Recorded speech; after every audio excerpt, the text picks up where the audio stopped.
you have got droughts, extended periods of rain when you don't expect rain. Then also you have got soil depletion factors over the years. And then also we have got insect pests and diseases. These stress factors, some of them do not respond readily to conventional breeding practices. We are like just any other African country. We need the infrastructure of biotech to be developed. You cannot compare what we have in our country to what South Africa has. I was in South Africa and I was so impressed to see how much they have gone. And yet they have very, very, very good actually products that are actually being consumed and is in the market. At least all over 90% of Nigerians, they eat cassava or cassava products. Also cowpea, which they call black eye, over 90% of Nigerians take cowpea. Also sorghum. This is what we use. And then we are trying to enhance the nutritional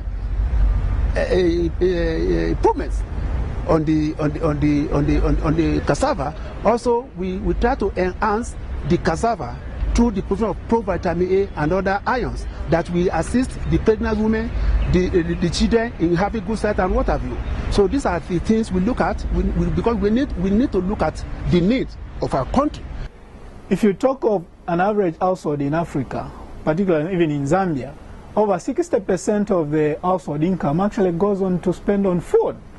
If you compare that to here in the US, I mean, the US, they spend very little amount of money or income on food. Therefore, if we are to improve on productivity of our agriculture in Africa, that could help us to free some of the money or the income that is going to the purchase of food. And I think most people, partners now working with Africans, they really also come in knowing very well that you have to address needs for Africans, not to bring in something you think is good for you. So maybe a certain product is good for you or is not good for you. That's not what Africa is interested in. Africa is interested in being empowered to make their own informed decisions. What we realize in Africa is seasonally we have the drought, and particularly in East Africa. So therefore, to mitigate the effect of this drought, farmers need tools and to be able to mitigate and to go forward.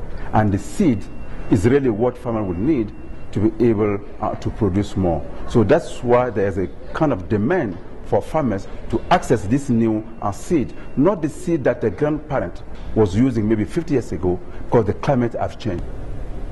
It is that rice farmer that can no more grow the rice in salt, in highly saline environment because of floods, of recent floods, that knows what will help them. So let's give them the opportunity to speak for themselves. Let's give them the opportunity to have to see what is out there and make their choices.